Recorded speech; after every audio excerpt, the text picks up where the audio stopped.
Folks, it's Jack here from Peach Guitars. Hope you're doing well and I hope that you can hear me and see me correctly. I've had a very hasty setup in a different location to the previous live videos, as you can tell. I'm actually downstairs this time in one of the Martin rooms, which I'm usually upstairs in the appointment room, but as it is an appointment room, we have an appointment. So there's a customer up there right now, so I've come downstairs and everything's a little bit hectic, so bear with me a second. I'm actually just trying to get the video up on my iPad so I can see what you're saying and I can reply to your comments and stuff like that. I think we're good to go. Alright, so once again, hey everyone, thanks for joining me for live Q&A. This is number 3. I really appreciate the support that I've had on the last 2. They've been a good bit of fun, they've just been a good way to interact with you. Hopefully you've been enjoying them as much as I have. Here we are for the 3rd one, and because we're down in a different location, I thought it's just a good idea to show you some different stuff once again. So, as usual, I'm going to do a bit of a Q&A, so send your questions in. As we go, I'll do my best to respond to them as quickly as I can, but also I want to show you a few bits of cool gear, and that's kind of the general format for these live videos. So, you'll have heard me playing this Les Paul, and this is very much the theme for the live video today. So, in amongst answering your questions, I also want to just answer a little bit of a general question that we get in the store quite often, and it's something that I get asked about as well. I get asked about this, people message me on Instagram or comment on the YouTube videos and stuff like that, so I thought this would be a good way to address this question. If you're guitar shopping, for example, for a 59 Les Paul custom shop, you might be wondering sort of what would make you want to pick one thing over the other. You know, what leads you towards a certain guitar? Which one is the magic guitar? And what sort of things do you look out for? So just a bit of general buyer's advice, I guess. But the point that I want to get across here is that I want to try and give you my impressions, which I never really get to do. When we do the listing videos, it's just very much the case of I want to show off what that guitar can do. But I don't really ever put across any kind of personal insight with it. We used to do this a little bit with the previous live videos where we did the kind of shootout videos and stuff like that. So I want to kind of bring that back a little bit. Hopefully you can still see and hear me because I'm just struggling beyond belief here with my technological side of things. My iPad's given up and not wanting to show me the comments. So hopefully I'm going to get it back and hopefully you can still hear what I'm doing. So what I've got, which you might be able to see, no you can't see, they're down there. I've got 3 Les Pauls today and I want to do a little bit of a, it's not really a shootout, I'm not going to pick which one is best, but if you were a customer that come in to look at some custom shop Les Pauls, I want to try and address some of the questions that you might ask and some of the things that you might look for. I want to try and convey that from my own opinion. Hopefully that makes sense. We'll get into it as we go. So started with this guitar. This guitar is a 59 Les Paul, serial number 993629. So if you're interested in looking at any of these guitars, you can do so by going to the website. I might even be lucky enough to have a colleague or two watching this video, and they'll be able to put in the comments, in the live chat, the link to each of these guitars. So this is 993629. It's one of the 60th anniversary 59 Les Pauls. It's a cherry T-burst finish. VOS with nickel hardware. So pretty, this is pretty much what most people look for with a 59. Most people like the cherries, and this is a great example of that. I just picked this straight off the wall. I haven't played any of these three guitars other than to tune them up. So it's very much a first impressions thing. Obviously, I have played these guitars for the listings that you might have seen on the website, but that would have been a while ago. So they're all fresh in my mind, and they're going to be fresh in your ears as well. So let's dig in. So I'm going to start by just having a play around. I'll give some of my thoughts as we go as well. I want this to be kind of a real-time thing. You'll have heard a bit of playing at the intro there anyway. I'm plugged into a 64 custom Fender Princeton reverb. That's what you're hearing today. I've got the Duelist on the floor, and as, who was it? Somebody Steve pointed out very acutely that there is some chorus involved today. That's going to be some cool gear that's going to come later. So let's dig in anyway with this first Les Paul.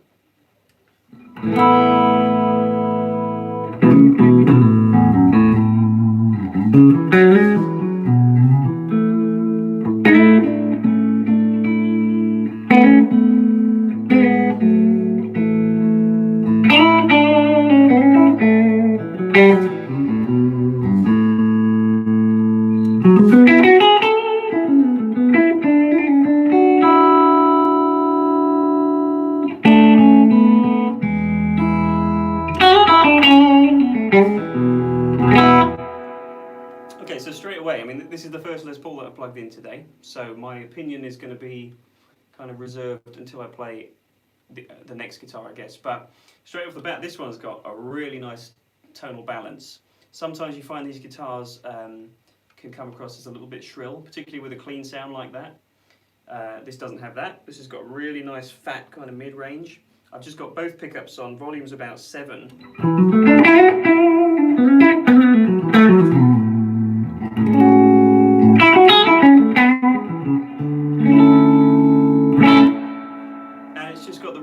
Blend. It's actually a little bit brighter than I would associate with the Les Paul, but it's not harsh. It's a bit of a weird parallel.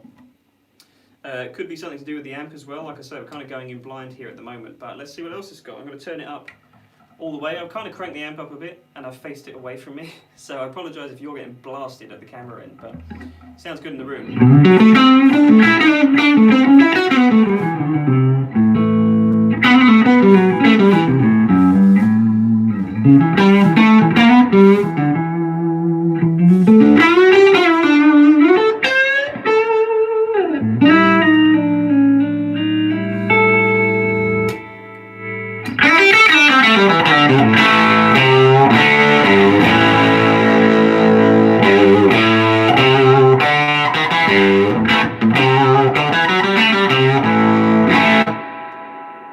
This has got a little bit of that Jimmy Page high-end thing to it, a little bit of the kind of Telecaster tone, which is something I always like in a Les Paul.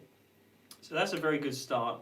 You'll have heard in the intro there as well that when I put on the Duelist for some overdrive, it really sings as well, but it's not too harsh. So this guitar's it's a very good way to start actually. It's got a nice balance of everything.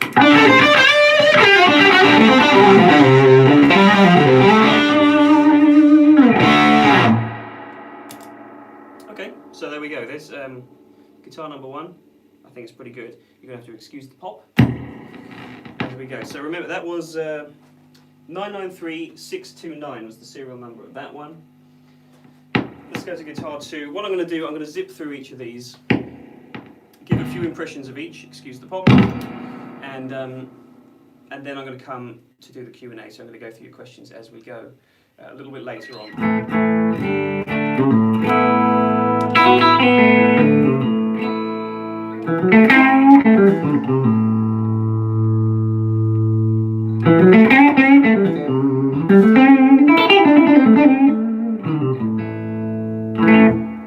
Straight away, the setup on this guitar feels a lot nicer to me. Just a little, it's not quite so low, the action isn't so low. You've got a little bit of kind of meat to the feel of this guitar, which is great. So I do like that to start off. A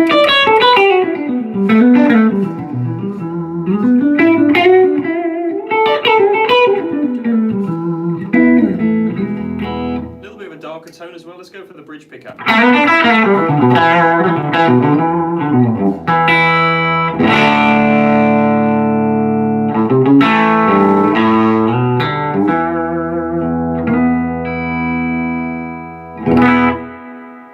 Mid-range in this guitar, I think. It doesn't have quite as much of that telly snap to it. If I turn the bridge pickup all the way, it might come back a little bit.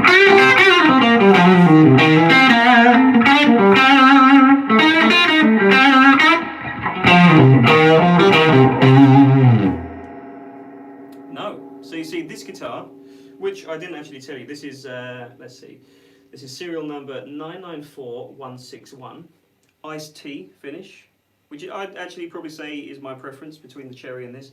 Another 59 notes, another 60th anniversary guitar. This sounds more like a Les Paul to me. You know, quintessentially, if you think of a Les Paul and you think of that thicker mid-range. Let's do the neck pickup as well, and it's probably the same story here.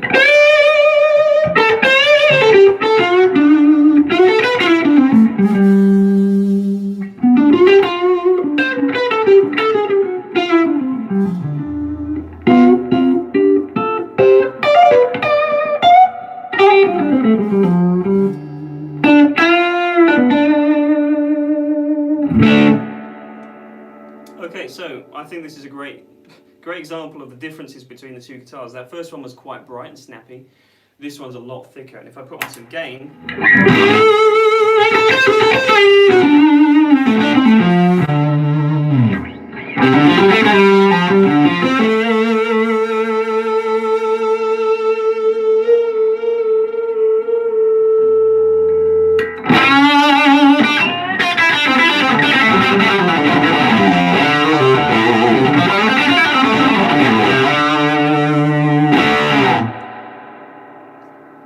okay, yeah, I like this one a lot. So straight away, you know, hopefully you'll be able to tell as well. It's obviously going to be harder to get through the camera audio, but this one just sounds thicker, and that's either a good thing or a bad thing. You know, I think this actually works for rhythm perhaps a little bit better.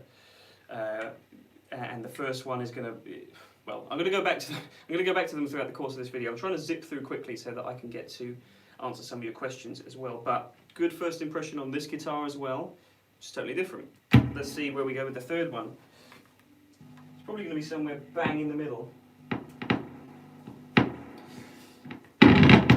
Okay, Les Paul number 3. So this one actually, I believe, it's a tad less expensive than the other two. Not by much, you know, but it's just worth pointing out. This is another 59 Les Paul Dark Bourbon Fade, and this is a hand-picked top, which you can probably see some of that. I mean, it's absolutely flamey as heck, if you like that sort of thing. Reminds me a little bit of the Joe Perry Slash guitar. Yeah, that was a darker version than this, but just with the amount of flame that's in this guitar, I think it kind of looks a little bit like that. Anyway, let's see where we are. I think actually I did use this recently for a video.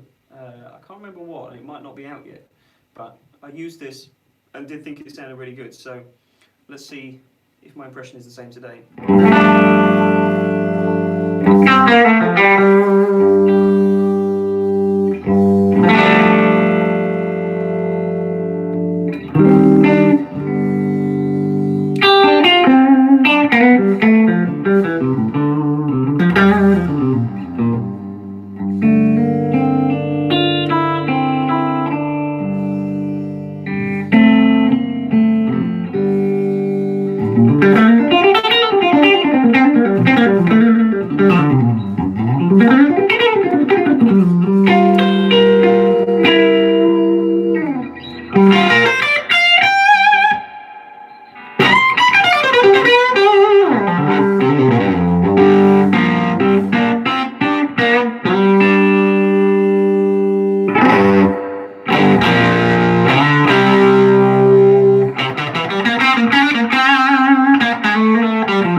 Okay, so this one sounds, this has got more clarity, I think. It's kind of got the Les Paul heft to it, but on the neck pickup there,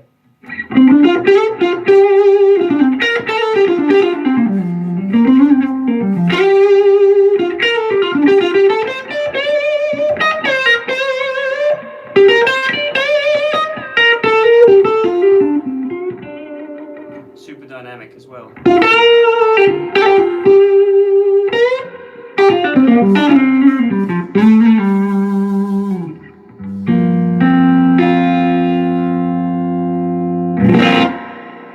And lastly, with a bit of gain.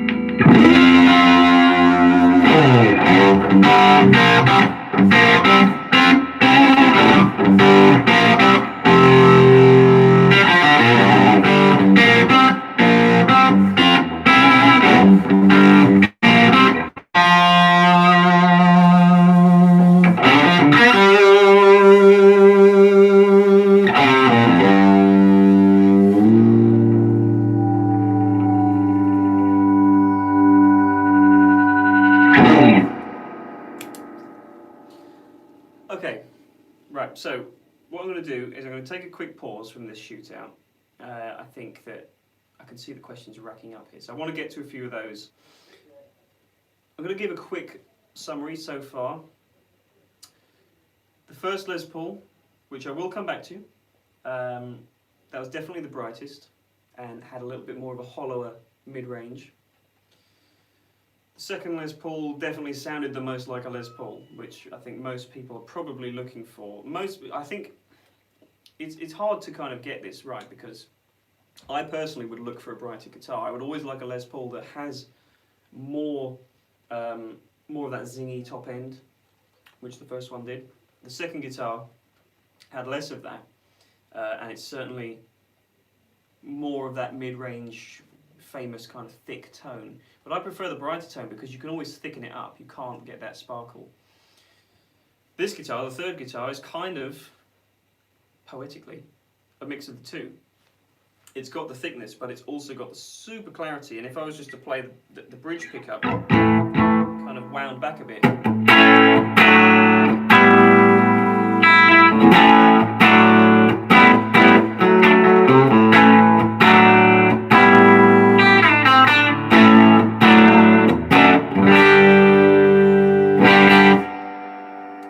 You can hear it, and you can hear it acoustically too, I think. Really balanced, this guitar is. So this was the Dark Bourbon Fade, if anyone's interested. Hopefully we can get them linked throughout the course of this chat at some point, but at the moment I'm on my own, so bear with me as we get through this. Right, so in the interest of not upsetting anyone in the comments, in case I've missed your questions, I'm going to get to that now. I'm going to jump back to the first guitar, just so we can start afresh one more time with the run through and the shootout. I might just move this a little bit closer as well, so you're so I can see you a bit better. How's that? That should be better. Okay. Right. Let's take a little bit of a break and zip through some of the questions, because they are coming in thick and fast. Right. A few hellos to get through. Mateus Fagiano, hello. Azri Siddiq, hello. Frankie Boy, hello. Steve, hello. Cooper. Can you guys do longer demos of the 64 335 reissues? We do. I presume maybe you mean the Sunburst ones that we did on the stage a little while ago. We will probably get around to featuring some of those guitars in the future. What we tend to do, we do quick listing videos just so we can get them on the website so that you can hear them. If there is a particular guitar that you'd like to hear more of, then do let us know, because there's often times that I'll try and put them into a feature video that we do, or I'll use them in one of these live videos as well if we get a lot of requests for a particular guitar to hear it in a bit more detail. So yeah, if that's the one you're talking about and you want to hear some longer demos of that, we'll try and do that in the future with the 64 335s. Okay, Fede Portera asks, Friedman Vintage S or Sir HSS? In my opinion, The Suhr's going to take it because it's more versatile. The Friedman is great, and it's more of a kind of an old school design. Dave Friedman designs his guitars in conjunction with Grover Jackson, and they're a little bit more, they're going for like the hot rodded 80s guitars, I guess, which is to say that they're a little bit more of kind of if someone had taken a 50s or 60s Strat and just put humbucker in it and put Floyd and whatever else, that's the kind of vibe they wanted to go for. With Suhr, they're a little bit more refined, a little bit more modern, and just a bit sort of cleaner overall. And so in the interest of versatility, I'm going to give it to Suhr to answer your question. But the Friedman guitars are fantastic as well. Okay, let's see. Thank you to The Hound. That was a nice compliment there. Love the channel. Much appreciated. Stratman UK. I recently bought a Reverend Double Agent from you guys, but the action is a touch too high for me. Do I wind the Wilkinson trim downwards with the 2 Allen bolts, or do I have to mess with the truss rod? If the action's too high, I guess you just want to wind the bridge down a bit. Maybe email the guys here, email the sales guys. You can probably speak to someone in the tech department, and they'll be able to help you with that. Yeah, Steve points out, love the 64 Princeton, such a great amp. So for anyone who missed it, I'm playing through Fender 64 Custom Princeton Reverb today. It is a great amp, and if you saw the last live video, let me just adjust this a little bit.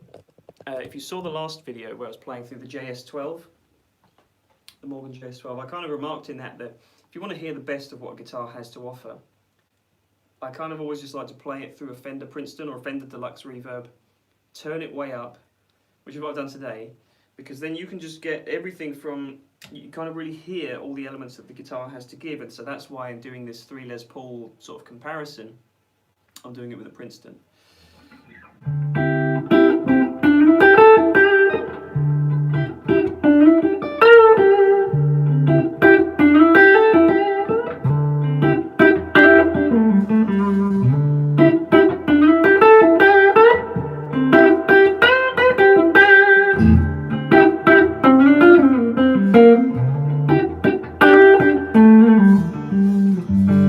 You know, it can be really delicate like that, and then the same in the next breath.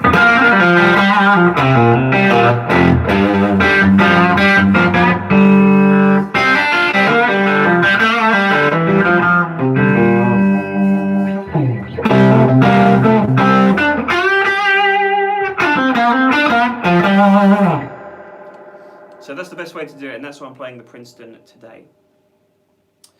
Okay, let me see what else we got.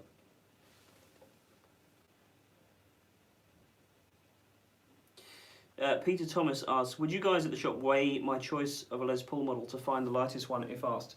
I believe, to the best of my knowledge anyway, that most of the, if you're talking about custom shop guitars, I think they get weighed, and there's a picture of the weights on the website listings for them. However, if there is a particular guitar that doesn't have a weight shot on the web listing, then do just contact one of the sales team and they can sort that for you, no problem at all, if you want to get a weight shot of a particular guitar. In terms of finding the lightest one, that's quite a common question that I think the sales guys get, so do just send that in and they'll be able to help you. Mert, let me read this correctly. Mert Mercy, I have absolutely butchered your name there, I do apologise, but let me answer your question anyway. Best humbucker for a custom shop Strat in the bridge. Okay, well that depends very much on what you want to go for tonally. In the interest of balance, once again, I'd probably, just based on my experience of hearing them in the Suhr guitars, the Thornbucker that Suhr use, or the Thornbucker Plus, in fact, if you want something a little bit hotter, which is what the Peach spec of the Suhr Classic Pro guitars have in the bridge, they sound great because it's kind of the right balance of the openness that you want out of to have clarity in a humbucker, but it's also got enough drive and thickness to it. So that, off the top of my head, is kind of the best aftermarket recommendation I could give. In terms of what Fender put in their guitars, I'm not actually that familiar with Fender's custom shop humbucker pickup line. And we don't really see too many of the guitars with humbuckers either, so that's the best answer I would give you is a Suhr Thornbucker.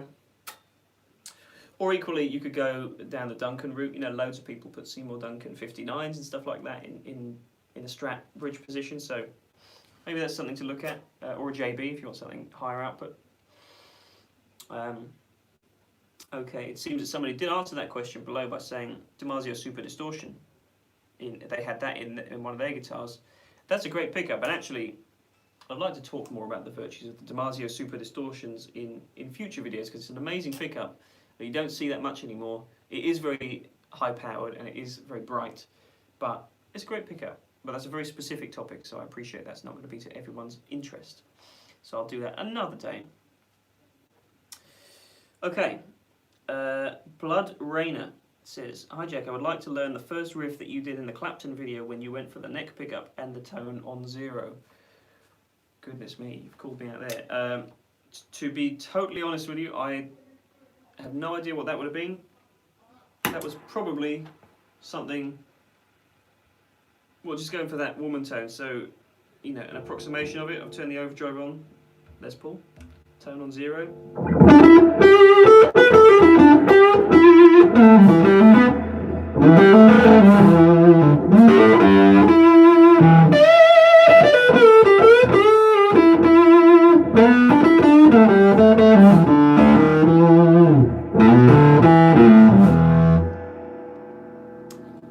Yeah, I couldn't tell you what I played, but you know, you kind of instantly go to that E minor pentatonic thing. I think when you're doing the Clapton woman tone type thing, that's kind of at least where I would go first.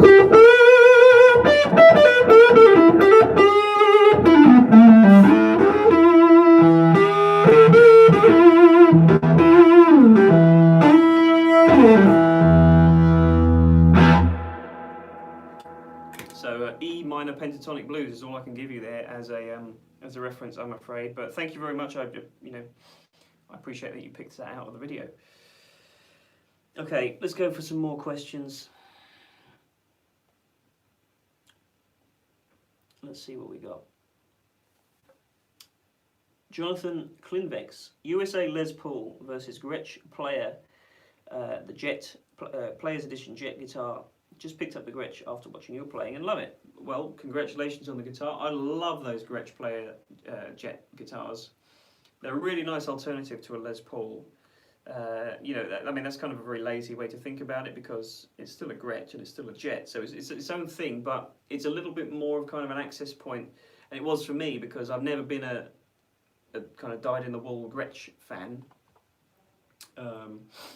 So that guitar was like a nice entry point for me, being more of a Gibson fan into the world of Gretsch, because it sounds suitably Gretschy. It's got that nice, I think they're the Powertron pickups in that guitar.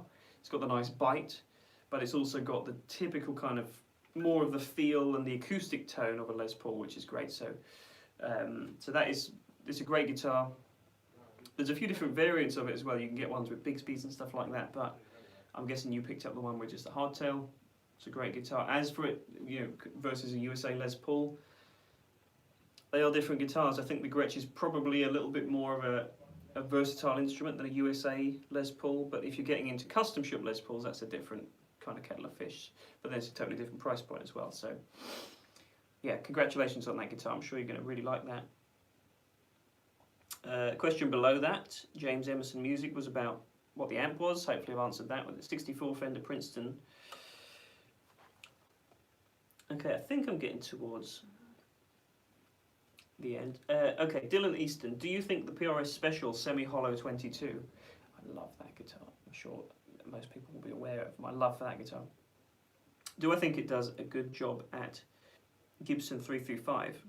I presume you mean kind of how close does it get to a Gibson?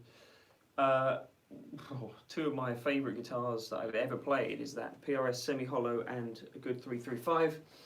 It doesn't sound like a 335, but it has a lot of the same elements. It's still a mahogany wood body, the semi-hollow, and I believe it's a mahogany neck and rosewood fingerboard. So it's in the Gibson kind of camp. But being a PRS guitar, it's got a lot more tonal variety on offer,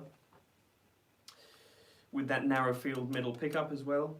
It's just a stunning guitar, and I kind of hasten to compare it to anything else because it's just its own thing. It really lends itself well to finger, kind of just single note finger picking on it.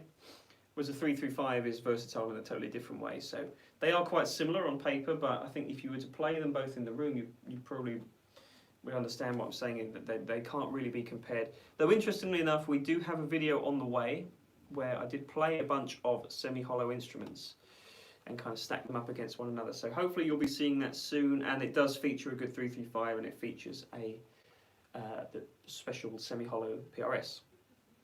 So hopefully that video, when it comes out, will do a better job of answering your question of hearing them, sort of how they compare back to back. Okay, G. Tedeschi, greetings from New York. Hello, from Essex.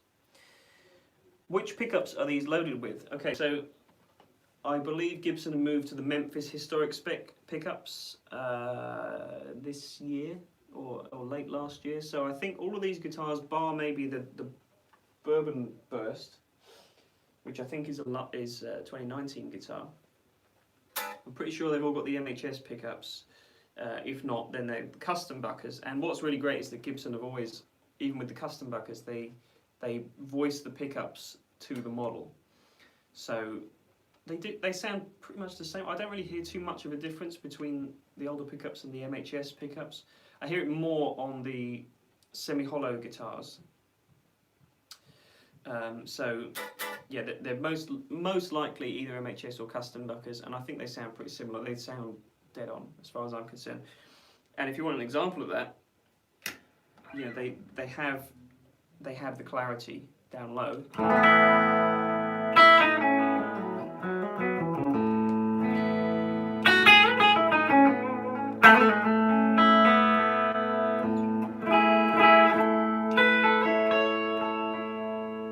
And I believe this was the first Les Paul I played in the lineup. I've already forgotten the order.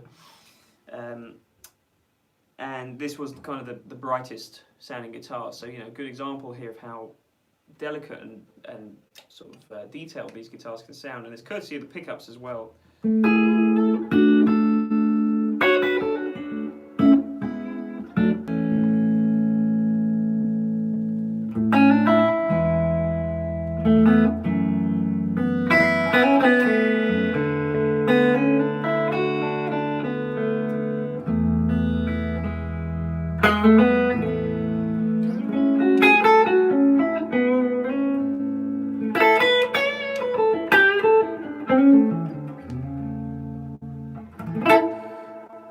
And then if you crank it up, it sounds nice and meaty.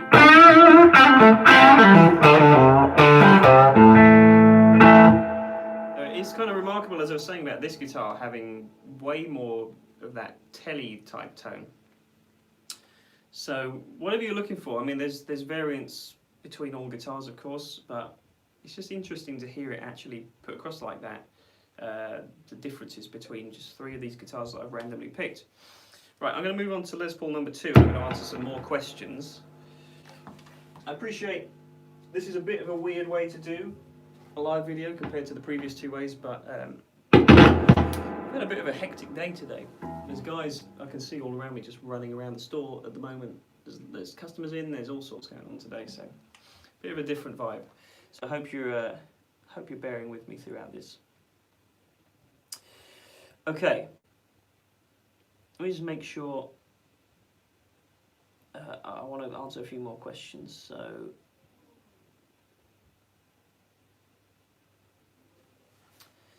okay, Sledgehammer 80s Band says, thanks for doing these videos. Thank you. Would love to hear more of the Nags guitars and see how they compare to some of the standard Gibson Les Pauls. Well, we've done a few of those shootout things, and the Nags always fare very well. Whether it's, I've done like the Kenai J against the Les Paul Junior, and the Nags fared very well. We've done a couple of single cut shootouts, and the Nags fare very well. What they kind of do is,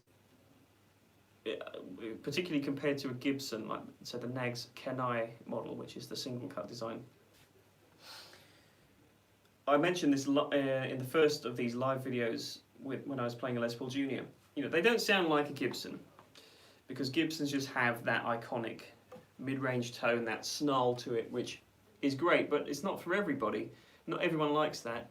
So if you want something that is a little bit more refined, and in the case of the Nags, beefier sounding. So they kind of sound like you've taken a Les Paul like this and just mastered it in a top recording studio, and kind of just taken away all the little, all the sort of the little problems that people might identify. So for example, the brightness. If you don't really like that thing that I was talking about with that first Les Paul, Nags tend to do away with that. It's a thicker sounding guitar. They address some of the kind of, well, finishing, for example. You know, you can get some beautiful looking Nags guitars in a whole bevy of different finishes to a Les Paul.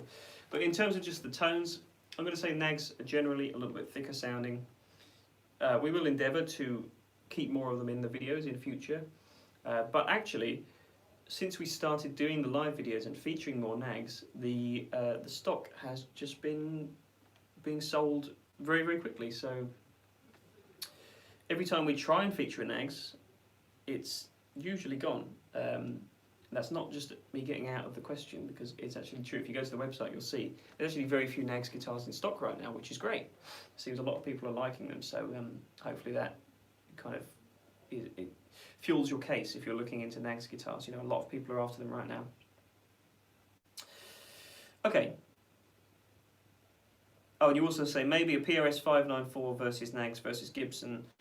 Yeah, that's. I mean, we've done the 594 versus the Gibson before, and again, PRS fared very well. So there's always the alternatives do fare well, but they're the kind of things that, despite being aesthetically and maybe sonically quite similar, I always think the guitars you kind of just let them be. Just let them be in their own right, and you know, there's not always the need for comparison. I understand that people want reference points, but you know, in the case of Nags and PRS, just they're their own thing. I think people realise that more about PRS guitars now. They're very much just, okay, that's the PRS sound, that's the PRS look. I think Nags are getting to that point as well, where it's just they're their own thing, but they're, you know, much newer company. They're much less common that we see them, particularly in the UK. We're very lucky to have them here, but you know, most people probably haven't seen a Nags guitar in person before in the UK. So, you know, they're getting to that point where they do stand in their own right. Okay, let's see what else we got. My technology system here, trying to read your comments, is just not working very well today. It's quite frustrating, actually. So I apologise if I'm not getting to your questions that quickly. It's actually quite hard to read them. Okay, Steve Burrows points out the raw vintage humbucking pickup for a Strat. Someone asked earlier about the best humbucker for a custom shop Strat. Steve, that's an excellent point. The exotic raw vintage humbucker is a great pickup as well. A bit more vintage, as the name implies. I really like the Sir pickups. I think they're a little bit more sort of well-rounded, but yeah, the exotic pickup is great too. Okay, let me see what else we got.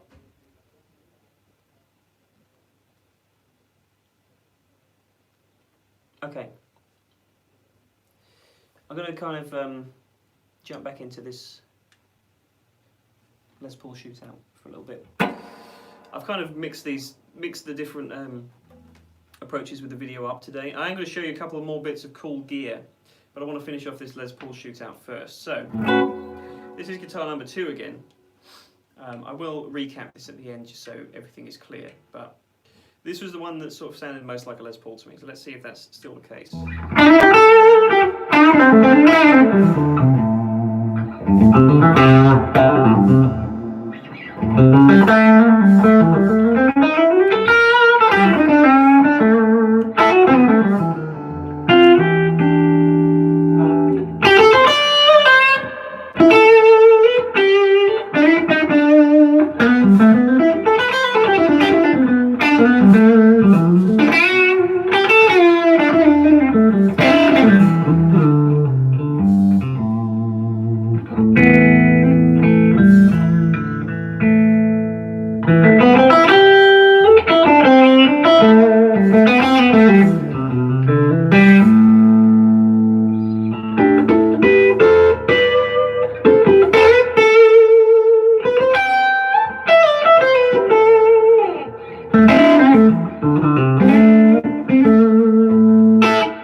So this guitar is, if someone said to me, you know, of the 3 guitars I'm playing today, define a Les Paul, this is the one I would pick to do that, because it's just got such a nice thick mid-range, even on the bridge pickup, wide open.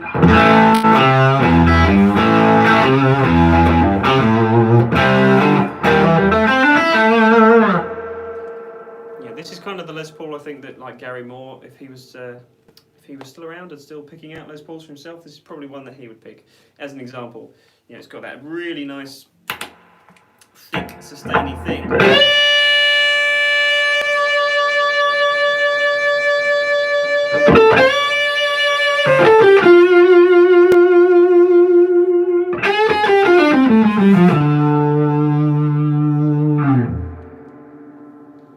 So yeah, I think this guitar kind of best exemplifies what the Les Paul is about, in my opinion anyway.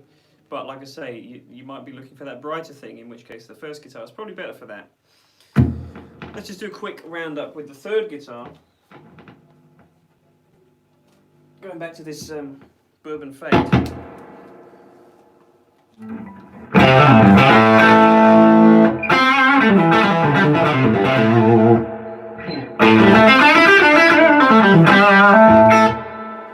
Okay, so this one is probably a little bit more, as I said before, a bit more of that Jimmy Page thing. If you wanted to go for more of the middle position tones, you've got a bit more clarity here.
I think I'd buy this one. I think I would buy this one. The dark Bourbon Fade, 59 Les Paul. It just seems to be the best balance of all things. You know, I didn't plan this at all, but it seems like I kind of got across exactly the point I wanted to in this video, incidentally, which is that Les Pauls do vary. You get some very bright sounding ones, like that first guitar. You get some that are a little bit more thick and mid-rangey and perfectly, you know, amazing sounding Les Pauls, particularly with higher gain. And then you get some like this, which just have the balance of those two things. And it doesn't hurt either that it's got this incredible flame, which I'm doing a bad job of showing on this live video, but I think this is the one for me anyway. But you can make up your own mind. If you do want to have a look at this guitar or any of the others, let me just remind you what we had. This, which I'm going to claim the winner, is 983280. The second guitar was, I'm going to shake the guitar itself for the serial number, if I can actually see it. Blimey. It's got a very dark headstock on this one. 994161, if you likes that thicker sound. I feel like I'm doing like Big Brother or I'm a celebrity or something, like if you want to vote someone out. If you want number 1, it's going to be an illegible number. No, 993629. So there's something for everyone there, I'm sure, and whoever buys any of these guitars is going to be very happy, but this is the one for me, which was 983280. Okay. I might revisit these things. Let me know in the live chat, in the comments, if you're interested in hearing more of these kind of 3-guitar buyer's guide type things. I'd like to do it with Tellys and Strats as well, maybe. You know, let me know what you want to see, and I'll figure out a better way to convey this. Maybe not in a live video, because it's a little bit difficult when I'm trying to answer your questions at the same time. I didn't really think this through. But anyway, we got through it. So anyway, I hope that's given you some food for thought, and if you want to find out any more info about any of these guitars, contact the sales team or head to the website and check it out for yourself. Okay? And hopefully there might be some links in the chat a little later on, or at least in the comments later on, so we'll see. Let me get back to some more questions. Okay. Kruby says, can you compare Kort's Gold Series acoustics with a Martin or any higher end acoustics? Kort guitars are great, I will say that. Whenever I've played Kort's acoustic guitars, for the money that they cost, they are very nice instruments, but you have to bear that in mind. I would not ever put them up against a higher end acoustic like a Martin or something, just because you know what the result is going to be. I presume that you're asking that just out of curiosity, and not kind of trying to undermine an expensive guitar for what it is. Kort's guitars are great, but they have to be taken for the value that they are. If you get into a higher end acoustic, it's a totally different animal. It resonates in a different way. It performs in a different way. But it's an interesting question anyway. Just to point out that Kort guitars are fantastic for the money and for what they are. Okay. Jack, the Peach demos have the best sound quality I've ever heard anywhere on YouTube. Thank you very much. Was wondering which mic you usually use to mic the amps. That would be an industry secret that I can't tell you, I'm afraid. But I'm glad that you like the videos.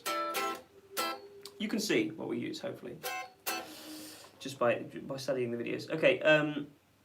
Someone asked about the speakers that are in the Z cab. I presume you meant the Z Best cab, which is what we used to use.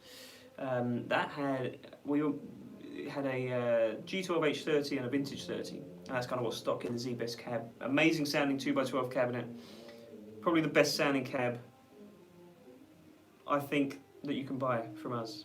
Z Best 2x12, amazing sounding cab.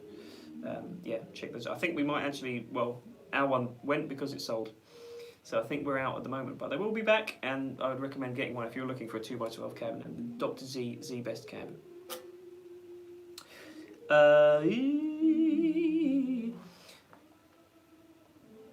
Sreko Jevtik, again, I apologise for absolutely butchering your name, sir, but I did my best. Thoughts on Epiphone Old Glory? So that's the Jared James Nichols signature guitar. I know that Luke, who works here, is a very, very big fan of that guitar, actually. I remember that whenever we had one before, he would always gravitate to it and play endlessly on it, to the point that I didn't actually get to demo it once before it sold, because he was playing it and didn't get to play it before someone else had bought it online. So I've had a limited experience with that guitar, but it's a really nice instrument, just a single P90, and all blacked out. It's really cool, it's probably the most Gibson-esque Epiphone model that you can get, because it's so simple. It's very hard to go wrong, really. So I think that's a nice signature model, and if you're looking for just a P90 loaded Gibson style guitar, and you don't want to spend that much money, and you want something that's kind of blues orientated, I really like that Old Glory. I think it's quite a unique instrument compared to some of the other signature models that you see. Okay. Right. We want a Sir battle with other brands, says Vasilis. Well, let's do it. I mean, the thing is, I am hesitant to compare brands a lot of the time, because they all have their own identities, and usually, you know, if you're looking for a particular sound, then you're naturally going to think that one brand comes off worse. But that's not necessarily the case. It just means that it's not best suited to what you're looking for. I'm sure most people know that, but you know, if you were to put Shure up against stuff, I'm happy to give it a go. So, and we do often include Sures in a lot of the shootouts that we do with Fenders and other brands. So you'll be seeing more Shure versus stuff related content in the future, as well as other brands as well. Randy, it says, how would an Eastman SB59 compare to the guitar you're holding? Eastman's higher end output, so the SB59 that you're talking about, they're fantastic guitars. You know, considerably less expensive as well than a Gibson Custom Shop, I might point out. But they still have arguably the same level of craftsmanship. You know, they're handcrafted, handmade guitars. Tonally, I think that they're a little bit brighter and snappier, more of like an upper mid thing.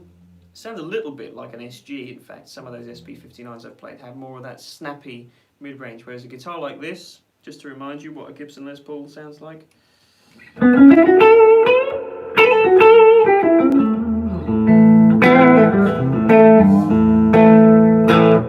It's just thicker, it's got more resonance in the body. I don't know how else to describe it, but those Eastmans are great, but they're just very different.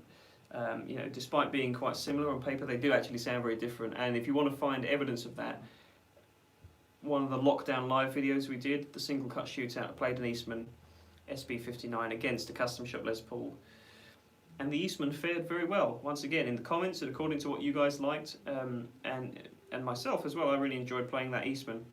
It did come out very well. It's just a lot brighter sounding and a little bit more upper mid-rangey in my experience. Okay. I saw this comment come through as I was playing before from Dave's Not Here Man. Grandma won't let me turn on Grandpa's Dumbles. She said he said they were dangerous before he died. How do I know if I can turn them on or not? I like that question. I think that's quite funny. You know, if that was in any part genuine, just sell them, and you don't have to worry about it, and you can buy an island or something. Okay. Minas Kuroglu. God, I'm terrible with these names. I do apologise, I'm very tired. Minas, I'm sorry for slaughtering your name there, sir, but I'm going to do my best to answer your question. Hey Jack, you're an amazing player, thank you very much. Would you consider the PRS Silver Sky a pretty chunky neck? How would you compare it with the Shure Classic neck? It's a little bit rounder. It's not quite as flat as a Shure neck. It's not chunky though, but it is definitely more like an old school Fender neck, whereas the Shure is a lot flatter. The PRS Silver Sky, the first time I played them when they first came out, I wasn't a huge fan of the neck profile. I thought it just felt a little bit clumsy. And coupled with the more curved radius, the 7¼ inch fingerboard radius, it just took a while to get used to it. But now I've played a few of them, whenever I pick one up, I love the feel of it, because you can really grab onto the notes, and it makes you focus a little bit more on what you're playing. Whereas with Shure's necks, with the flatter necks, you can just kind of mindlessly, you know, jump about, and at least those are the kind of neck profiles I've played more, so I'm more comfortable with them. But the yeah, the Silver Sky is just a really nice neck profile as well. It's just different. It's a little bit rounder, a little bit more vintage feeling. Hopefully that goes some way to answer your question.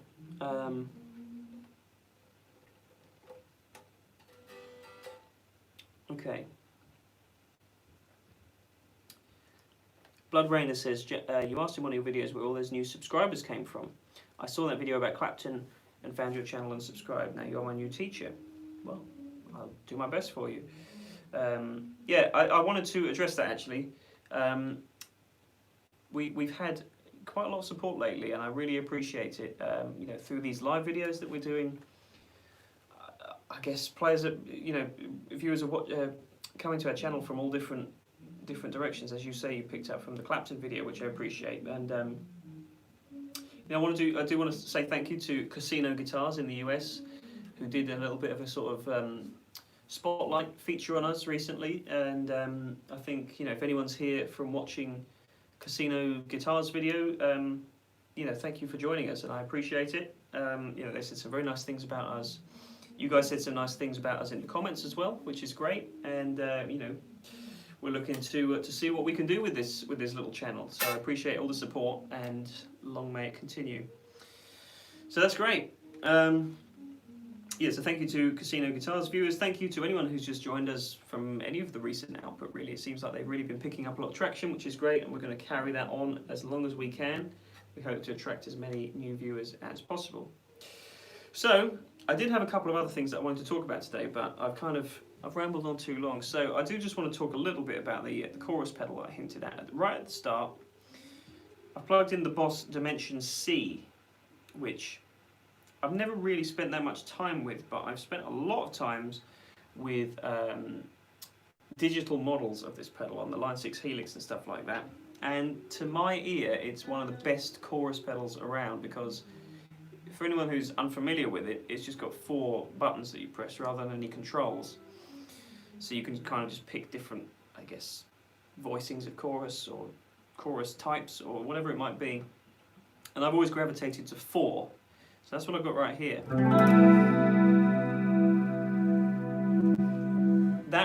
That's just the best 80s chorus sound ever. I mean, you don't need any more than that.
It's an amazing pedal. So if you're looking for a chorus pedal, I couldn't recommend the Dimension C from Boss enough. So anyway, that's a little bit of cool gear for you today. I appreciate it's been a shorter segment than before.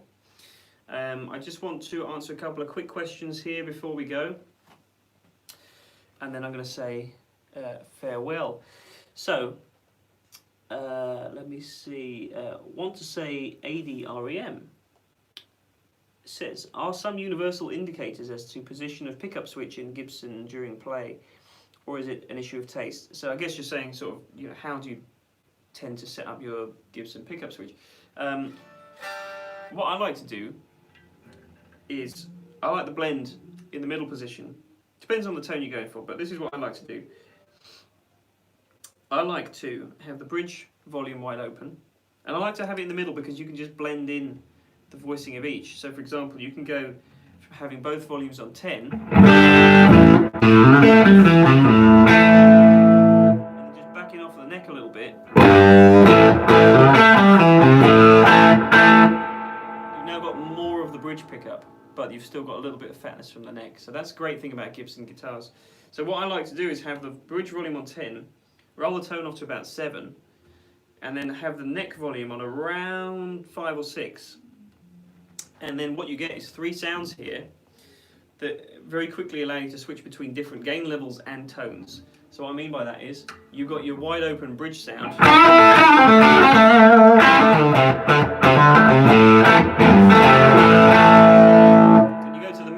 little bit warmer.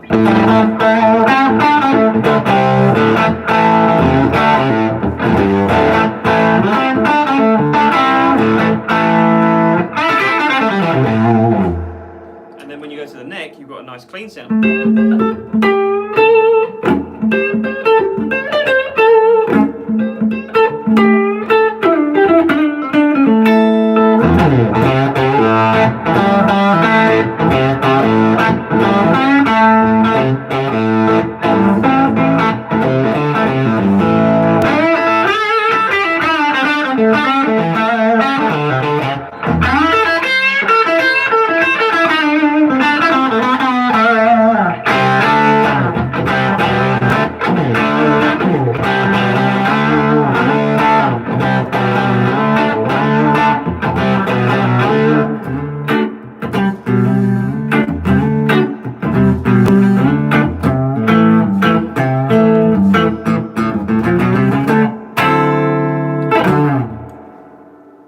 Little bit of a trick for you there. Hopefully it answers your question to some degree.